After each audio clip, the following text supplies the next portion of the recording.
Plan बनाया जो है कैसे किया जाए, तो मुलाकात महाराष्ट्र के शिव सैनिकों से हुई जो डायनामाइट लेकर के पहुंचे थे। विस्फोटक पदार्थ अधिनियम की धारा 5 और 153 आईपीसी की धारा के तहत मेरा जो है चालान हुआ। एक आतंकवादी के साथ में जो व्यवहार होता है वही व्यवहार हुआ। शोकाकुल माहौल था जी। बहुत से आदमी वहाँ पे मारे गए थे जो है। मेरे साथ इस वक्त कार सेवक सुरेश बघेल जी हैं। सुरेश बघेल की चर्चा इसलिए होती है क्योंकि वह जब अयोध्या डायनामाइट लेकर पहुंच गए थे बाबरी मस्जिद के अंदर। उनसे बात करते हैं, मेरे साथ बैठे हैं। ये बताइए कैसा मंजर था उस वक्त जब आप लोग अयोध्या पहुंचे? मंजर तो बहुत ही भयावह था उस समय। उस समय जो है मतलब जैसे एक मतलब मृत्यु होने के बाद में एक शांति सी होती है और बहुत बड़ी मतलब शांति सी थी, मतलब बहुत शोकाकुल माहौल था जी। बहुत से आदमी वहाँ पे मारे गए थे जो है। एक आध दो मरने वालों के जो है जो शहीद हुए थे उनके घरों में मैं गया जो है, तो उनके जो है बच्चों की परिवार की स्थिति बहुत ही मतलब मन को दुख पहुंचाने वाली थी। तो आप अयोध्या कब पहुंचे? जो हादसा हुआ उसके बाद पहुंचे कि बाद में? मतलब जैसे 30 अक्टूबर और 2 नवंबर को वहाँ पे गोलीकांड हुआ था जी। तो मैं जो है फिर उन्होंने दिसंबर में द्वितीय चरण की कार सेवा का आयोजन किया गया था जी। और राम कथा यज्ञ का भी आयोजन था वहाँ पर जो है। तो उसमें ये तय हुआ कि यहाँ से यज्ञ स्थल से जाएंगे और हनुमानगढ़ी के तिराहे पे वहाँ पे जो है अपनी गिरफ्तारी जो है दे देंगे। और पहले 6 दिसंबर को जो है गिरफ्तारी स्वामी वासुदेवानंद सरस्वती जी के नेतृत्व में वो गिरफ्तारी हो रही थी। मैंने कि ये क्या हुआ, ये यहाँ से गए और वहाँ पे जाके जो है पकड़ लिए और फिर वो छोड़ दिए। तो ये तो जो है वो मैं उस कार्यक्रम का विरोध करता। तो आपने क्या किया उस वक्त? उस वक्त मैंने ये किया कि हम विरोध किया उसी जनसभा में। तो मैंने कहा कि भाई हम लोग तो कार सेवा करने आए हैं, हम तो जो है ये सब जो है गिरफ्तारी से कोई हमारा नहीं देंगे, हम तो जो है। तो मेरे साथ में एक जत्थे ने जो है मेरा साथ दिया और जो है मतलब सड़कों पे जुलूस के रूप में नारेबाजी करते हुए निकले जन्मभूमि की ओर। तो पुलिस ने वहाँ पे जो है लोगों को आपको पकड़ लिया? नहीं, मुझको नहीं पकड़ा। अच्छा, आपको नहीं पकड़ पाए? ना, मैं वहाँ से निकल गया और लोगों को पकड़ लिया। फिर मैंने सोचा कि कोई और। तो बाबरी ढांचे के अंदर घुस गए थे आप? नहीं, उस समय नहीं घुसा। उस समय निकल आया। फिर और लोगों से मुलाकात हुई। तो इच्छा यही थी कि प्रभु जी से प्रार्थना किया। तो ये किस तारीख की बात है? ये है 6 दिसंबर की बात है। 6 दिसंबर 90 की बात है। 6 दिसंबर 1990 की बात। तो बहुत से लोगों की गिरफ्तारियां कर करके जेल भेज दिया गया। और उस समय गिरफ्तार आरएसएस वालों ने उनका सहयोग किया जो है कि ये असामाजिक तत्व बताते हुए हम लोगों को गिरफ्तार किया गया। आपकी गिरफ्तारी कहाँ पर हुई? नहीं, मेरी गिरफ्तारी उस समय नहीं हुई और लोगों की गिरफ्तारी हो गई। मैं वहाँ से निकल गया। अच्छा। तो फिर प्लान बनाया जो है कैसे किया जाए, तो मुलाकात महाराष्ट्र के शिव सैनिकों से हुई जो डायनामाइट लेकर के पहुँचे थे। महाराष्ट्र के वो पहुँचे थे डायनामाइट? हाँ। अच्छा। उन्होंने जो है मुझको बातचीत के दौरान दिखाया कि डायनामाइट ये है। मैंने कहा हाँ ठीक है, ये बढ़िया है, ठीक है, अंदर ले जाना। हमने किया, अब हो जाएगा काम। तो जो है मैं वहाँ पे जो है रात में योजना बना के हम लोग हल गए। रात के वक्त आप लोग गए? हल गए, हाँ। 8-9 दिसंबर की रात में हम लोग उसमें पकड़े। कहाँ पर गए? वहीं परिसर में, विवादित परिसर के अंदर ही पकड़े? हाँ। अच्छा। रेड जोन एरिया ही था, चारों तरफ सुरक्षा के मतलब जो है प्रबंध थे। सीआरपीएफ की कस्टडी में था वो स्थल। और भारी सुरक्षा फोर्स भी उस समय मौजूद था। मैं समझता हूँ 8 कंपनी सीआरपीएफ थी। तो अरेस्ट कर लिया उनको। तो गिरफ्तारी करने के बाद कौन से जेल ले जाया गया आपको? गिरफ्तारी करने के बाद तो मुझको तुरंत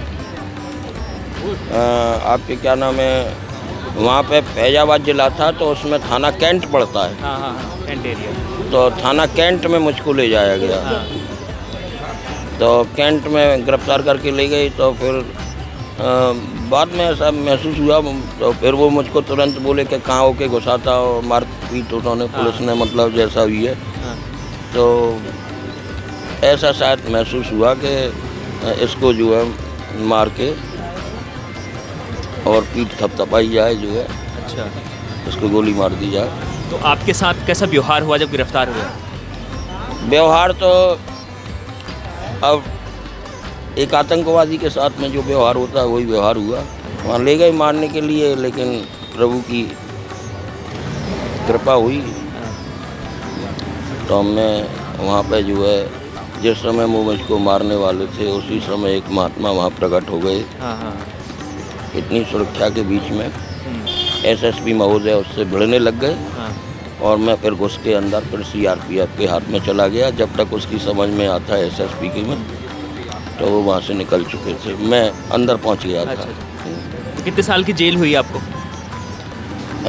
पूरे मामले में फिर मेरा 10 दिन का रिमांड हुआ। हाँ।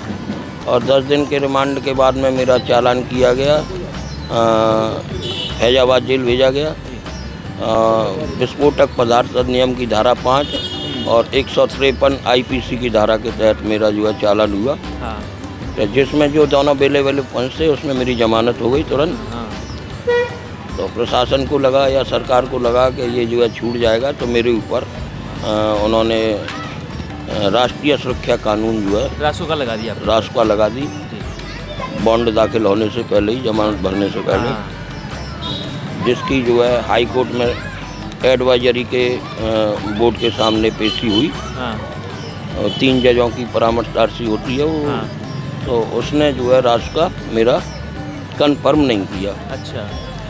और जब प्रशासन को पता चला ये रासुका से भी छूट जाएगा, हाँ। तो सरकार मेरे ऊपर टाडा ले आई जो है। अच्छा। और मुझको टाडा में निरुद्ध करके लखनऊ, स्पेशल कोर्ट लखनऊ थी, वहाँ पे जो है लखनऊ ट्रांसफ़र कर दिया। अच्छा।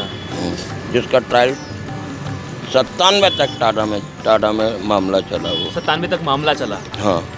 और मेरी जमानत शायद पहली बार जो है जनवरी या फरवरी 92 में, हाँ। फरवरी 92 में मेरी जमानत हो गई। तो उसके बाद जमानत हो गई, तो कारागार में जाने का फिर आगे क्या था? कारागार में जैसे सरकार बदली, 97 में केंद्र में भी सरकार बदली, राज्य में भी सरकारें बदली। 93 के इलेक्शन में मुलायम सिंह की सरकार बनी, हाँ। सपा बसपा के गठबंधन से। हाँ। तो जब केंद्र में बनी तो फिर टाडा कानून समाप्त हुआ। हाँ। लेकिन मुझको उठा के उत्तर प्रदेश सरकार ने जेल में डाल दिया। कितने साल? हाँ, मुझको 114 दिन जेल में डाले रखा, जो है कोर्ट में भी पेश नहीं किया। अच्छा। जब मुझको अदालत में पेश किया तो बहस हुई, तो मैंने कहा साहब 1300 मामले वापस किए गए। अच्छा। सपा बसपा सरकार जब बनी थी उसमें 1300 मामले टाडा के वापस हुए थे उत्तर प्रदेश में, जिसमें शायद मैं समझता हूँ एक भी जो है टाडा का मामला किसी हिंदू पे नहीं था। हाँ। या तो सिखों पे थे या मुस्लिमों पे थे। हाँ। वही लोग जेल में बंदी थे, तो सबके मामले वापस हुए, मेरा नहीं हुआ। आपका नहीं हुआ? तो फिर कोर्ट में मेरा मामला वापस हुआ जज साहब के दखल से। परिवार किस तरीके से बिखर गया होगा, क्योंकि आप तो लगातार कोर्ट कचहरी का और जेल की यात्रा पर थे, कोर्ट कचहरी के मामले चल रहे थे। हाँ, ऐसा है, बच्चे तो थे नहीं।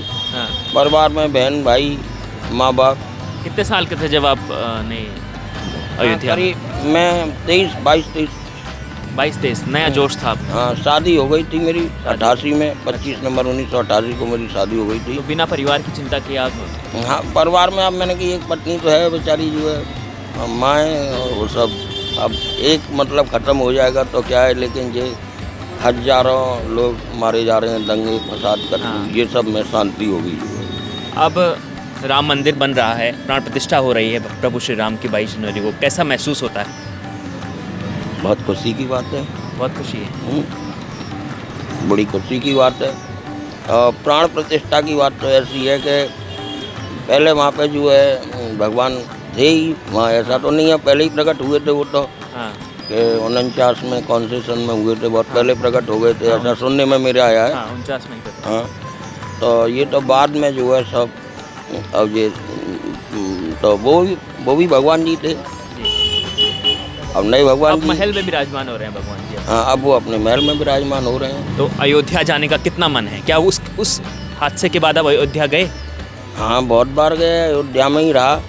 जब जो है मान लो टाटा ख़त्म हो गया तो ट्रायल 97 के बाद में, 97 से लेके 2008 तक, 7 जून 2008 में मुझको सज़ा सुनाई गई।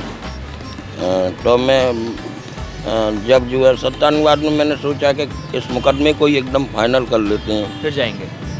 तब फिर अपने वृंदावन जाएंगे। तो फिर मैं साधुओं के बीच में आया, उन्होंने मुझको महात्मा का वेश धारण करा दिया। हाँ। और मैंने जो है मुकदमे की लड़ाई लड़ी जो है, क्योंकि काम का तो मैं रहा नहीं। हाँ। कि एक महीने में 3 बार जेल जाना, मतलब तारीख पे जाना है। हाँ। तो और नहीं जाना है तो फिर जेल जाना है। तो पूरे मामले के दौरान 4 बार मैं जेल गया हूँ। अच्छा। और करीब 3.5 साल मैंने जेल में समय व्यतीत कर दिया है। 3.5 साल में जेल के अंदर है। और फिर सज़ा हो गई है, तो सज़ा के बाद हाई कोर्ट में अपील की गई, फिर वहाँ से जमानत मिल गई और फिर मैं अब बाहर हूँ, अब वृंदावन में हूँ। तो देखिए, ये कहानी है कार सेवकों की। बघेल जी की जो कहानी है वो बहुत ही अपने आप में एक संघर्ष की गाथा बताती है। 23 साल का लड़का वृंदावन से निकलता है अयोध्या के लिए, और मन में एक ही इच्छा थी कि प्रभु श्री राम का भव्य मंदिर बनाना है, और आज वो मंदिर बन गया है और प्राण प्रतिष्ठा प्रभु श्री राम की 22 जनवरी को हो रही है। ऐसे ही कार सेवकों की कहानी आप तक हम लगातार लाते रहेंगे। देखते रहिए इंडिया.com।